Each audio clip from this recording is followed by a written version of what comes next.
morning and welcome to this very special Metro Vancouver Future of the Region Sustainability Dialogue series. And today we're talking about advancing the circular economy. And it's my pleasure to first welcome Brock McDonald.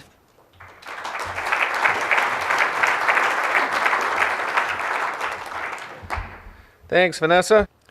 The National Zero Waste Council is a collaborative leadership initiative that brings together governments, businesses, and non-government organizations to advance waste prevention in Canada.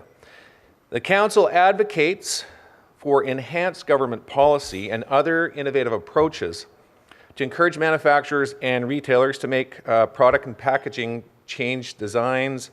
They support the development of national social marketing programs. They want to influence behavior, not just of consumers, but of all stakeholders. Now, this organization was co-founded by Metro Vancouver and the Federation of Canadian Municipalities in 2013. And it's got a pretty broad-based membership and a growing network of collaborators, including strong ties with academia, one being SFU. The council members include manufacturers and exporters, retailers like London Drugs. There would be city involvement, Vancouver, Toronto, Montreal. Organizations like the Recycling Council of British Columbia, of Alberta, the Ministry of Environment here in British Columbia. Also, the Canadian Council for Ministers of the Environment is an advisor, as well as the Cradle Product Innovations Institute. So I want to give you some numbers, because there's lots of figures in here. There's 25 million tons of waste generated by Canadians each year, and that costs local governments $2.6 billion. So we're not just framing this as an environmental issue, it's an economic issue as well. And you'll see closer how close those two are related once we get into some of these numbers. And speaking of that $2.6 billion, we're not improving on that. We're getting worse. In fact, of 17 countries that are comparable to us, we're the worst. We're beat by United States, by UK, by France. I mean, it's like our performance in World Cup qualifying. Really, it's that bad. We want to address this in a collaborative way because it can't be solved by any one agency in isolation. So the collaborative action looks to support high quality of life, environmental sustainability, economic prosperity while consuming fewer resources and less energy. One of the things that we've done and how we've driven forward this collaborative action is create working groups. We've got food waste working group, we've got a product design and packaging working group, we've got national communications campaigns, and the circular economy. Now, the circular economy is really critical. It's a game-changing concept. The Recycling Council of BC, who's a member of the National Council, looked at the strategy of focusing on circular economy and realized all the things that we want to do fall within that framework. So rather than just focus on those individual silos, we focused our attention on a circular economy because everything falls underneath that. What it does is it provides us the ability to meet waste prevention objectives while supporting job creation, innovation, and business competitiveness, and that's going to be really important because Europe and Asia are ahead of us in that game. Now, there's going to be 2.5 billion additional global consumers that join the middle class by 2030, and that is a potential disaster in terms of waste. I can tell you that. If we keep this linear take, make, and dispose approach, it's going to be overwhelming. According to Accenture, a world-leading consulting firm, here's some numbers you're going to like. If we take a circular economy approach, we can replace $1.7 trillion worth of wasted resources. We can recover $1.3 trillion worth of embedded values in waste currently produced and capture $900 billion worth of economic activity by preventing waste in product life cycles. And according to Accenture, the opportunities associated with circular economy equal $4.5 trillion US. So this is, again, why it's important to consider this as both an environmental issue and an economic issue, and what we're doing here is rethinking our entire economic system in a transition towards a circular economy. One thing I'd like to share with you is that we've started to develop business cases in a North American context. Like I said, Asia and Europe are ahead of us. And we've been working with partners to support research and knowledge sharing in that area.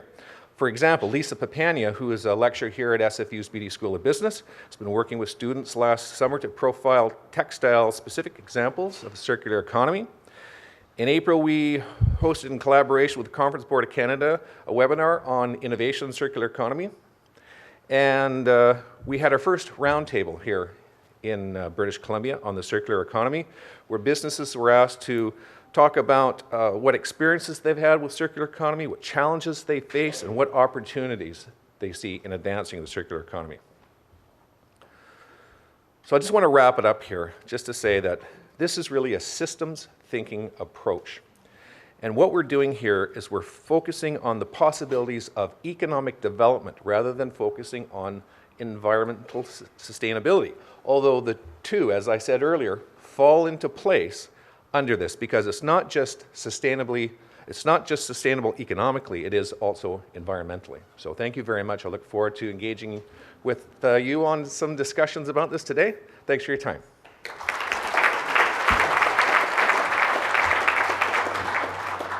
All right. Brock spoke about the economic and ecological parts. Let's also add the social and the engagement. Yondao.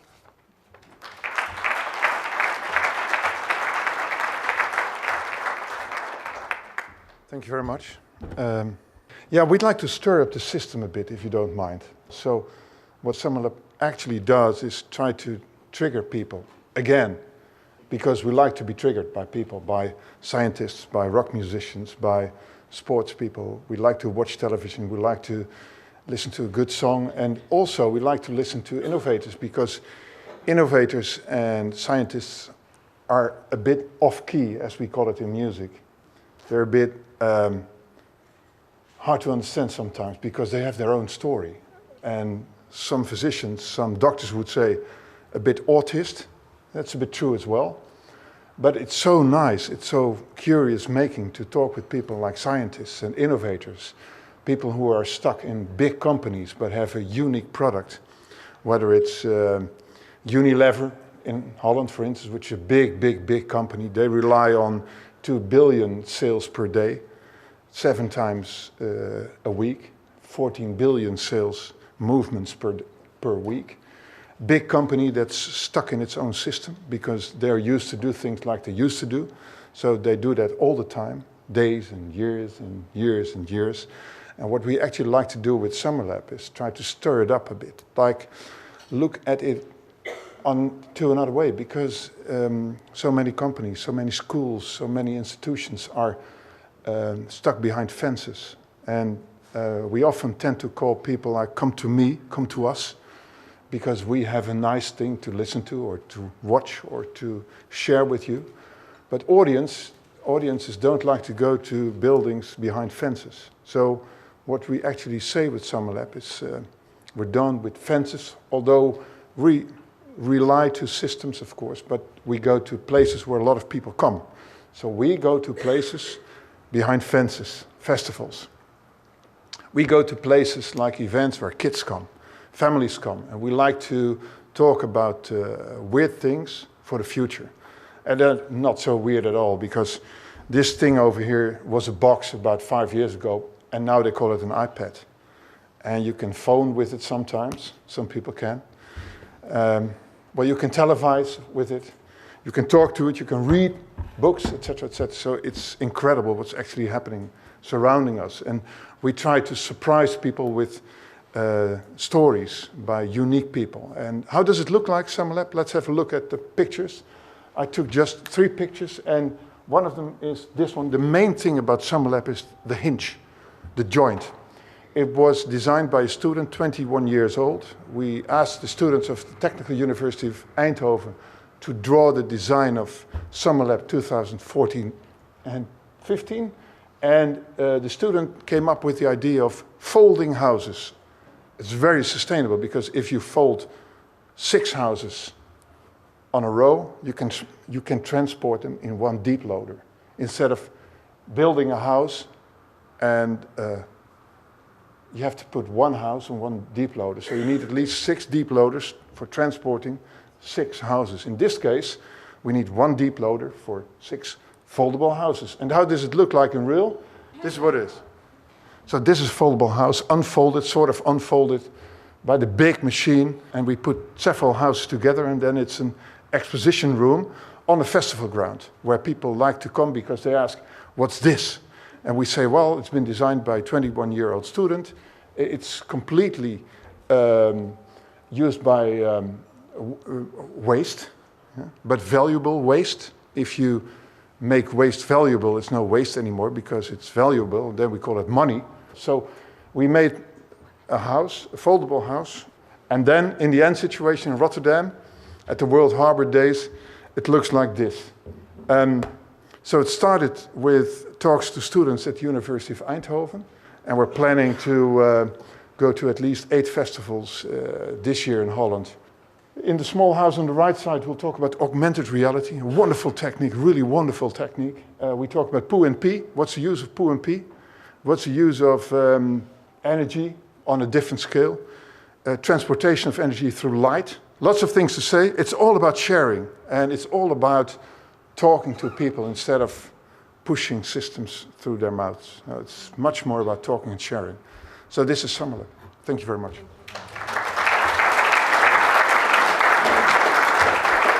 Luke's meeting.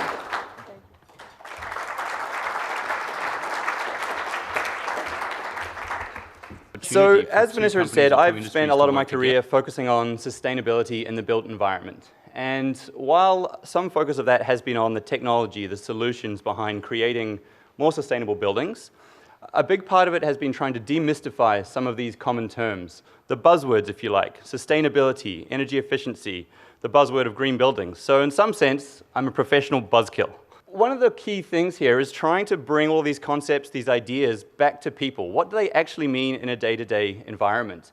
And what we'll talk about now is the Industrial Symbiosis Program. And at the heart of that is this idea that people are the most important thing. When we talk about symbiosis, we're referring to the natural phenomenon of 2 organisms living in harmony together. When we talk about industrial symbiosis, we're not only talking about the factories and the production facilities, but just business in general. So we're really looking to try and find ways to get businesses to work together to end up with better outcomes, both in terms of resource use, energy efficiency, collaboration, expertise, and ultimately just a more collaborative environment for business. One of the really powerful things about the industrial symbiosis model, particularly with the NIST approach, is that it puts the economic outcomes first. I spent a lot of time trying to, and I'm sure you do too, trying to make the business case for sustainability, the business case for energy, trying to make all of this environmental stuff relevant to the business community. Well, this model flips that on its head and it says, let's focus on the business first, let's focus on the people. And the model itself is very different to the traditional technical approach of analyzing resource flows, analyzing inputs and outputs, and doing detailed audits of companies and facilities, because that only gets you so far. We know very, very well that the biggest reason that things don't happen in this realm is because of people.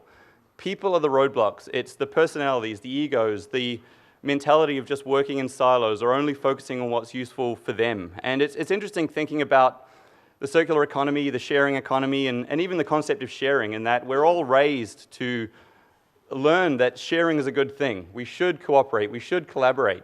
But for some reason, once money gets involved, all of that goes out the window, and we start thinking about only us, only our business, only every person for themselves. So this program, that is a proud program of Lighthouse in collaboration with some other forward-thinking organizations, has a methodology developed that's been proven in 20 other countries. It works. It's been shown to have incredible return on investment, about 40 to 1 for every dollar invested in it by governments. They've seen a 40-fold return on that, primarily through new business stimulation, through driving innovation, and just improving the way business is done. So I think it's important to really demystify this process, understand what it looks like in reality, because it's not the technical analysis. It really is just getting people in a room together, much like this. Originally, I was going to have a slide that showed a bunch of people sitting around tables talking to each other, but you can look around. This is exactly what it looks like in reality. And again, it's nothing groundbreaking. It's not rocket science, but if you start with the key people within organizations and you get a true cross-section of industry, small to medium-sized enterprises all the way up to huge corporations, in a room, you get those key decision makers talking to each other and talking around the concept of sharing, understanding what they have, what they would like, both in terms of materials, expertise, energy, water.